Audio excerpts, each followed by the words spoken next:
especially air dingin. Waduh, enak banget. Apalagi habis makan soto kambing atau sop kambing. Waduh, minum air dingin. Wah, sempurna banget. Bagus. 1 gelas sampai 2 gelas. Itu paling enak. Padahal itu paling salah. Karena nggak bagus. Karena pencernaan kita akan keganggu lagi. Balik lagi, kita habis makan, waktu kita makan, lagi kenceng-kencengnya makan siang. Nah, itu kan semestinya asam lambung bekerja untuk menghancurkan kita punya makanan. Nah, during menghancurkan gitu, kita minum air sebanyak mungkin 1-2 gelas sampai 3 gelas. Nah, asam lambungnya menjadi pudar. Balik lagi, mestinya asamnya 2, pH-nya 2, menjadi karena dapat air banyak, menjadi pH-nya 5. Nah, asam lambung memproduksikan lebih banyak asam lambung untuk menghancurkan makanan lagi. Itu yang cycle-nya yang salah. Menjadi kita punya asam lambung produksi lebih banyak daripada normalnya. Akhirnya menjadikan kita kembung, nggak enak. Aduh, kayaknya kembung, banyak e-nya, banyak asamnya keluar dari mulut. Ya ini karena proses kesalahan yang tidak normal. Punya proses asam lambung seharusnya keluar 10, karena ada air, jadi dia mesti keluar 20. Kebanyakan asam lambung untuk hancurkan makanan yang kita makan, hasilnya kembungnya kita punya mah, jadi kita kesana kebanyakan asam lambung, jadi makan obat untuk menurunkan asam lambung. Nah ini jadi kacau keseluruhannya. Ya. Nah kedua juga, karena asam lambungnya kurang bagus, keluarnya kurang asam, kurang banyak, jadi kita juga bisa meningkatkan insulin kerja lebih keras. Jadi akhirnya apa? Kita bisa meningkatkan darah kencing manis kita. Ya, jadi ini juga salah satu yang tidak baik. Nah, Pak kalau bilang ini nggak baik, itu nggak baik, habis makan nggak boleh minum. Gimana dong kalau saya lagi makan kan seret, nah ininya mulutnya. Boleh. Jadi waktu makan, jangan habis makan minum banyak air, nggak. Yang bagusnya adalah waktu makan, kan ada sup. Minum sup, cekukan dah tuh 2 sendok sup, makan lagi.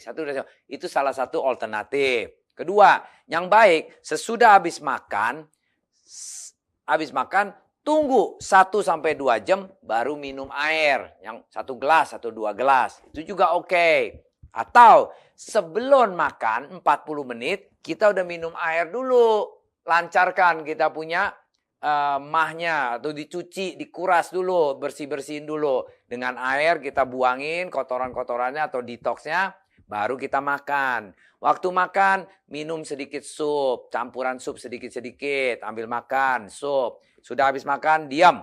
Tunggu 1 jam kemudian baru minum air. Nah, minum air itu yang proses yang cara yang benar. Nah, seringkali yang kelima ini melewatkan 1 gelas air sebelum tidur. Karena excuse-nya bilang, nah kalau saya sebelum tidur saya minum air 1 gelas, nanti cepet pipis dong, saya keganggu dong, tidurnya nggak nyenyak, nggak bisa full 8 jam. Ya, itu teorinya. But sebenarnya itu juga nggak baik. Karena kenapa? Ingat, untuk menghindari buang air kecil, padahal korbannya kita bisa kena stroke. Hah? Yang benar Pak? Benar. Kalau kita sebelum tidur minum 1 gelas air itu menolong stroke kita, bisa menolong nyawa kita. Penting banget.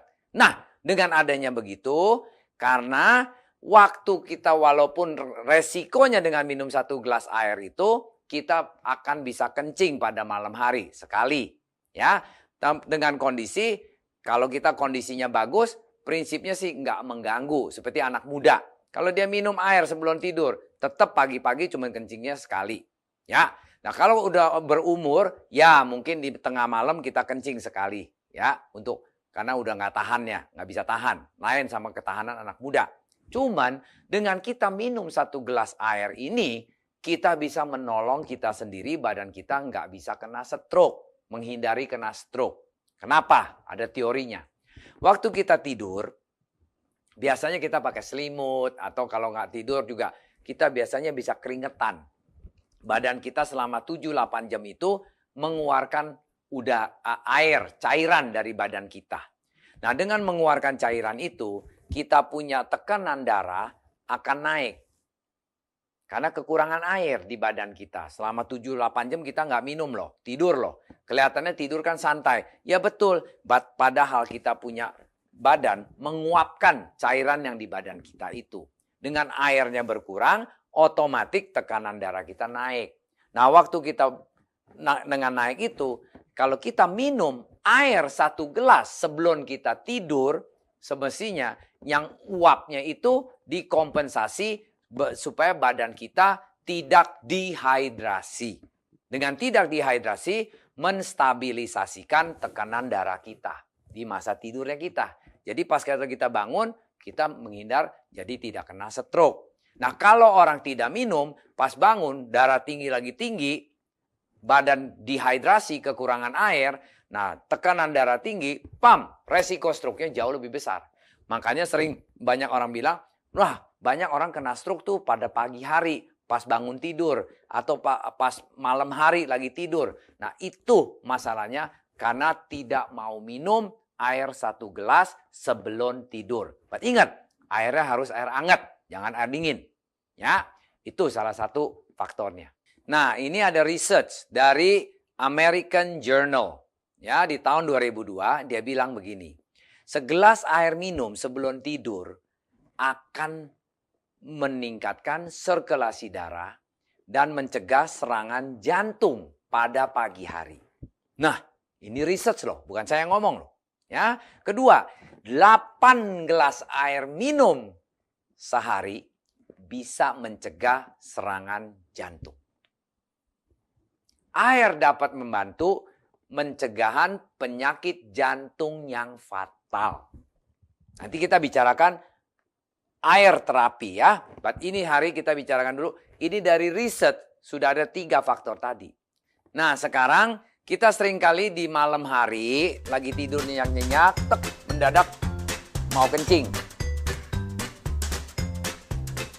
Oke, kita bangun, kita pipis. Habis kita pipis, kita selalu balik ke ranjang lagi, tidur tanpa minum. Ini nggak boleh.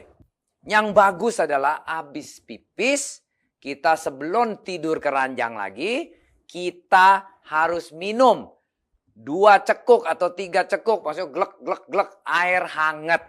Makanya paling bagus di kamar ada air termos, Pak, kasih minum air hangat. Untuk apalagi orang yang udah usia 40-50 ya. Nah itu dengan minum air hangat, itu menghindari kena stroke pada waktu bangunnya. Karena kita ingat, udah malam dehidrasi, kita pipis lagi, buang airnya banyak, habis itu kita tidur lagi, itu akan naikkan tekanan darah tinggi kita. Kedua, di badan kita airnya udah kebuang banyak, tidur dehidrasi, pipis dibuang lagi, badan kita berarti sudah kosong. Selama 6-7 jam itu nggak diisi air. Nah itu resiko kena serang jantung. Makanya paling bagus kalau kita lagi tidur, bangun, mau pipis, pipis saja. Habis pipis, minum air hangat 1,5 gelas kek atau berapa cengkuk air lah. Supaya kita mengkompensasi air yang banyak hilang itu diisi balik supaya badan kondisinya tekanan darahnya nggak naik menjadi stabil. Nah itu penting banget. Seringkali banyak orang kena stroke di malam hari ya gara-gara ini. Atau seringkali orang bangun tidur, pipis, habis itu jatuh, di kamar mandi. That's it, bye-bye. Nah itu kita menghindarinya dengan kebiasaan kita habis pipis, kita minum air hangat. 1 ceguk atau 2 ceguk air hangat, baru tidur kembali, nanti baru bangun. Nah itu proses yang kita habit, yang kita harus biasakan mulai sekarang. Before it's too late. Nah, ini semua riset, based on riset dari dokter-dokter luar biasa kan. Bila Anda suka video ini, kasihlah kami banyak jempol. Dan klik subscribe untuk ke video channel kami ini untuk informasi selanjutnya. Dan share kepada teman-teman kalau memang sedang mereka membutuhkan informasi air sehat, air hidup ini untuk mungkin kebutuhan keluarganya masing-masing. Dengan ada itu, kita juga kalau mau tanya informasi lebih lanjut lagi, silakan klik www.hydrofarm.co.id dan kami juga banyak di sosial media di Facebook, di Instagram, di YouTube. Itu semua juga Anda bisa akses, melihat series-series pendidikan kami yang kesehatan ini banyak banget. Anda bisa di sana masuk untuk pelajarin seri-seri yang lain. Dan apabila Anda ada pertanyaan kurang jelas, saya punya penjelasan, coba ketik di YouTube channel kami ini pertanyaan-pertanyaan ya. Good in, good out. Sampai jumpa.